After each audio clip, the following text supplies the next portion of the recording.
Hello guys! Hello, this is for Pisces. Pisces. Alamin natin Pisces kung anong messages, vibration, gabay, energy para sa inyong lahat. So, this is general reading. So, titingnan natin ano ba yung mga mangyayari. This is for current, pwedeng sa past, or pwedeng sa future. Depende sa kung sino ang makaka-resonate dito. Okay, Pisces. Sino ba yung mga taong ito involved sa'yo? Or ano ba yung mga actions na kailangan mong gawin? Okay? Or ginawa mo na ba siya? Alright, so, Pisces. First card natin is Two of Coins. Tingnan nyo dito. Collections, priorities, finding balance, managing resources.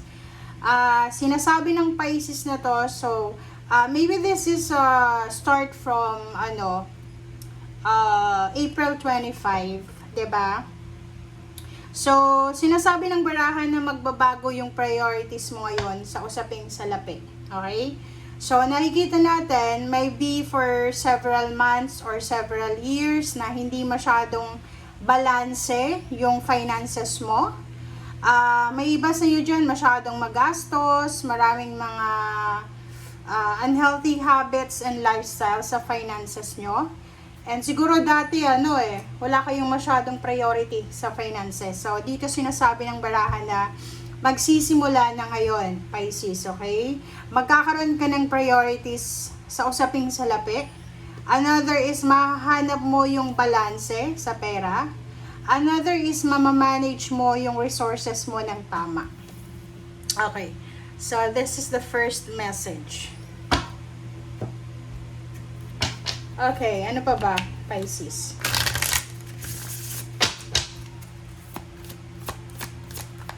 Okay. Kumuha pa tayo dito. Kasi parang meron pang messages na gusto mong magpakita sa'yo.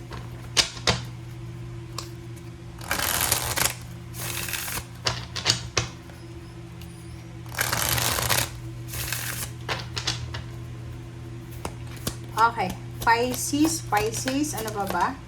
Okay, next message natin is non-toxic masculinity, King of Cups, and then emotional maturity, compassion, which is maganda to. So, nakikita ko siya dito na magiging sobrang lalo na yung mga lalaking Pisces, or babae kayo, pero mas, alam mo yon, mas masculine yung point of view nyo sa buhay. So, sinasabi, yung parang lalaki kayo, magaling kayong magdesisyon, yung parang stable, secured yung decision making mo, especially sa emotion mo. Hindi ka masyadong napipikon, or hindi ka masyadong, anong tawag dito, yung gumagawa ng desisyon ng hindi mo pinag-iisipan. Kalmado ka. So, dito sinasabi na siguro dati, masyadong confused ka. And now, sinasabi ng baraha sa'yo na magkakaroon ka ng emotional maturity and compassion. So, like, halimbawa, dati, compassionate ka naman pero ngayon, mas lalo kang matured, lalo na sa usaping emotion. So, pera and emotion, wala kang dapat na problemahin, Pisces. Ano pa ba? Alright, so next is Six of Cups. Wow! Nakakaloka. Pisces, may mga tao ditong gustong bumalik sa buhay mo. Pwedeng may mga dating karelasyon, dating kaibigan, dating kakilala, or your past old friends, acquaintances, love life, family life, or kung sino man sila. Since this is emotion, gusto nilang bumalik sa buhay mo. Yung parang gusto nilang i-check kung pwede pa ba sila sa'yo, okay? Lalo na yung mga taong nakagawa ng hindi maganda laban sa'yo. Yung mga taong trumaydor sa'yo, yung mga taong during your tough times, yung parang may struggles ka, yung parang nilet go ka. So, dito sa barahang to, sinasabi ng baraha sa'yo, Pisces, na prepare yourself kasi may mga tao dito gustong pumasok ulit sa scenario mo. Okay? Prepare yourself. Ihanda mo yung sarili mo. Okay? Alright. Okay.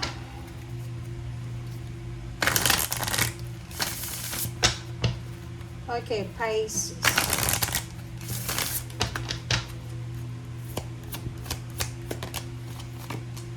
Okay, make time for self-love. Last quarter moon in Libra. So, this is balance. Balance card.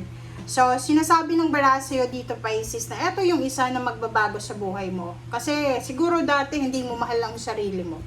Yung parang inuuna mo yung ibang tao. Like emotions, family, or kung sino man na involved sa'yo, na parang inuuna mo siya, palagi, sila. But now, magkakaroon ka ng balanse talaga. So, ang ganda neto, emotion, money, strategy, lahat ata dito magbabago sa buhay mo, Pisces. Sinasabi ng barahan na importante na mahalin mo ang sarili mo. Importante na may oras ka para sa sarili mo. Importante na meron kang, kumbaga, nakalaan na strength or energy para sa sarili mo. So, which is maganda siya. Okay? So, this is for Pisces. Make for self-love. Make time for self-love. So, wow. Siguro dati, wala kang oras talaga. Puro trabaho, puro problema sa pamilya. And then now, sinasabi ng baraha sa'yo na magkakaroon ka ng time para mag-relax, magbakasyon, mag-self-love, self-care. Yung parang routine mo sa everyday, sa buhay mo, physical, mental, or like mga exercise or healthy regimen or routine. Okay, last quarter moon in Scorpio. Reveal what needs to be seen. Oh, 'di ba? There's a revelation talaga. Kumbaga, marami kang kumbaga makikita na dati ay parang nakatago sa'yo. Okay? So, sinasabi ng baraha sa'yo dito mo, there's a revelation. Maybe sekreto, or maybe yung mga tao na hindi maganda yung intention sa'yo, marireveal sila.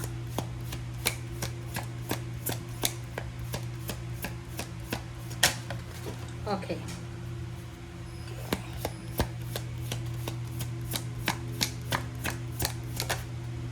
Pisces, first quarter mo na again in Libra. First and last. So, keep your heart open. First and last. So, parang sinasabi ng baraha sa'yo na napaka-importante ng Libra energy sa'yo. So, napaka-importante ng balanse. Kung dati ay masyadong imbalance yung buhay mo, ngayon, sinasabi ng baraha, importante na magkaroon ng balanse. Attend to the details. Kailangan, huwag tayong magpadalos-dalos. Negosyo, trabaho, kontrata, papeles, decision making, kailangan pag-isipan mo siya ng maayos. Okay? Kailangan balanse. Okay? Okay, next card natin is New Moon in Virgo. New Moon in Virgo, trust all will be well. So, dito sinasabi na magtiwala ka. Okay, you need to trust na lahat ay magiging maayos. So, wala kang dapat na alalahanin. Kasi, yun na nga, parang 8 years ago or 7 years ago, hindi naging masyadong balanse yung buhay mo. But now, parang sinasabi ng barahan na falling into place siya. Talagang magiging maayos, magiging balanse, magiging sobrang kalmado, go with the flow, yung mga nangyayari sa buhay mo. Okay? Basta magtiwala ka lang. And the same time, dapat marunong din tayo dumiskard. Step into your power. First quarter moon in Aries. So, this is motivation. This is inspiration. So, sinasabi ng barahan na you will be super inspired, motivated ngayon, Pisces. Nakikita ko, take inspired action. Talagang may gagawin ka. May mga Pisces dito na siguro ilang beses na kayong nagpo-procrastinate sa negosyong gusto nyong buksan. And now, sinasabi ng baraha sa'yo na talagang makakapag-desisyon ka na ngayon. Okay? Maybe this is travel, business, or whatever man. Decision making yan na gagawin mo. Okay? Okay, ano pa ba? This is for Pisces.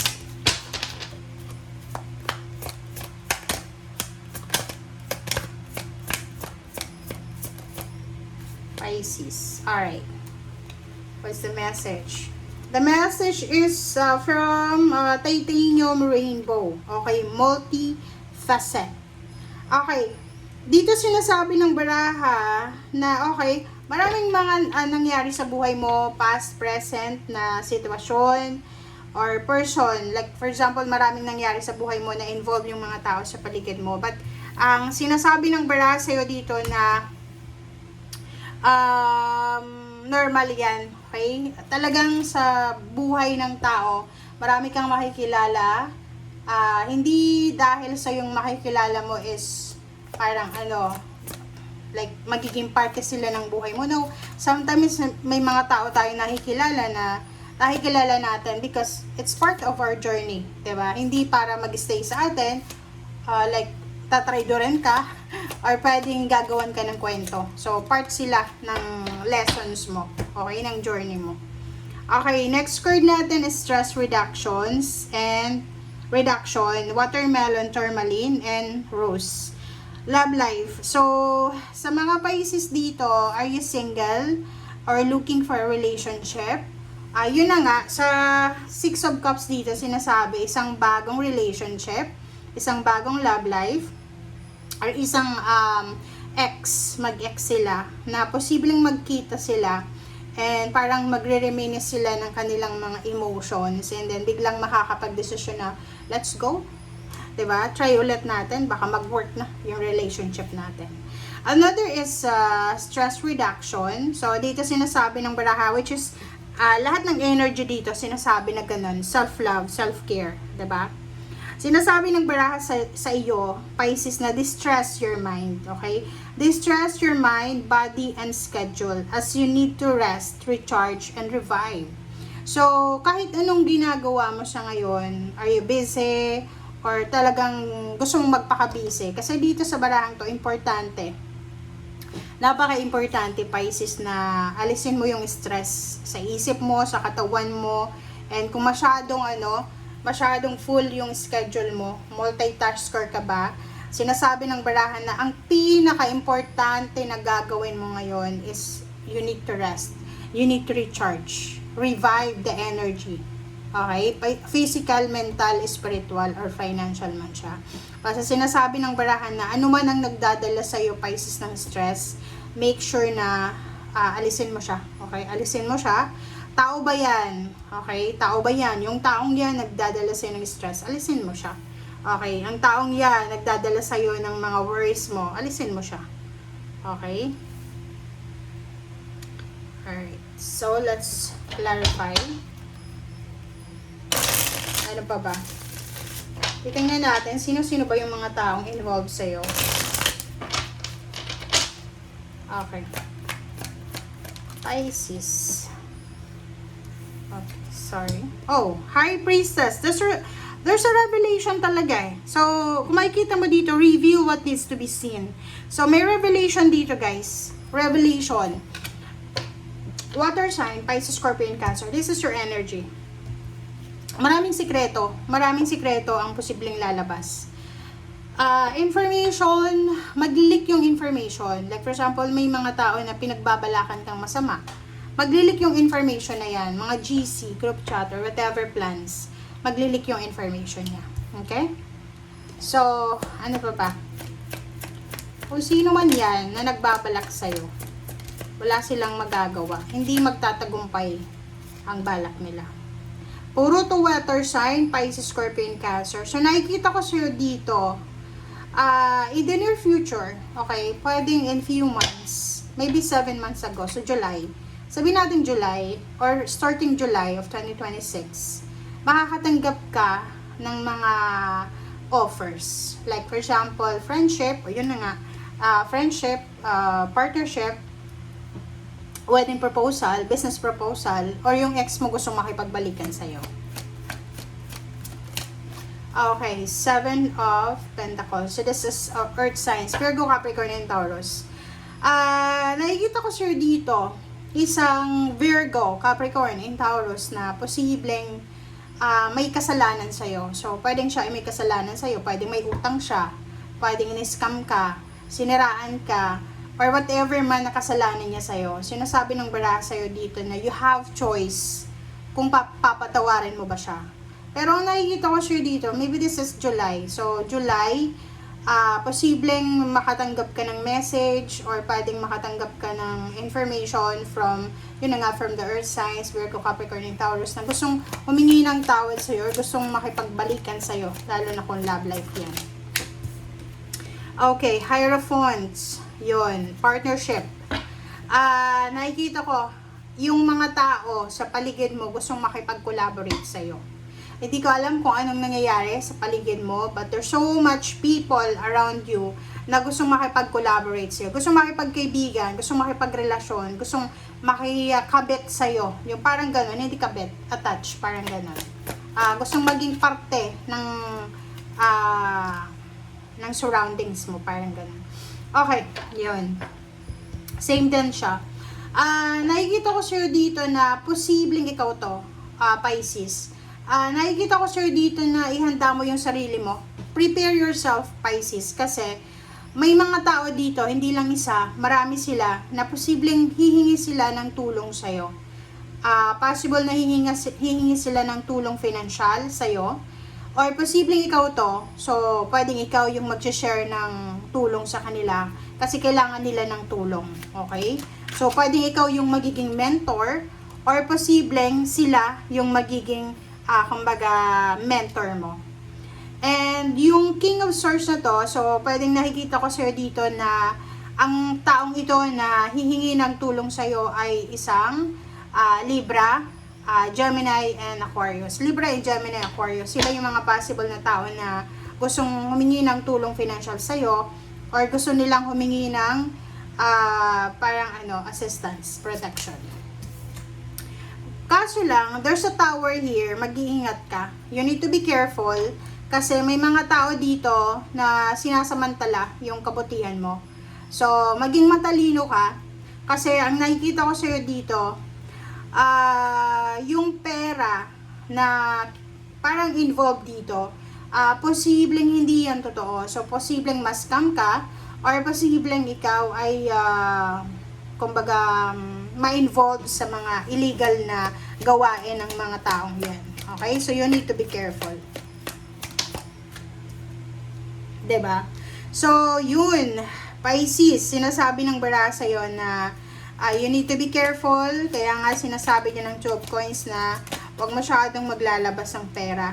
Make sure na kalma lang. So, like, kung may marami kang pera sa bangko or marami kang investment, make sure na wag mong ipagsabi. Kasi eto, na barahang ito, there's so much people here around you na gusto nilang sabotahihin yung plano mo. Okay, so tingnan natin, last message. Kailangan mo dito ng proper, anong tawag doon? Proper way ng pwedeng kailangan mo ng abogado para i-settle yung pera mo. Or pwedeng, di ba, para makaiwas ka sa scam or whatever man. Okay? The Empress. This is fresh. Fresh. So, pwedeng yung iba sa inyo dyan, papasok sa bagong business talaga. So, you need to be careful, guys, sa mga papasok sa business na yan. Another is love life. Mag-iingat kayo. Babae ka man or lalaki, mag-iingat sa pakikipag one night stand kasi posibleng mabuntis, makabuntis. Mag-iingat kayo sa mga decision making nyo kasi posibleng pagsisihan nyo yan sa bandang huli. Kaya, yun na nga, make sure na kalmado lang tayo. Lalo na yung relationship kaysa may mga gustong bumalik sa inyo, gustong makipagbalikan. Hayaan nyo na sila.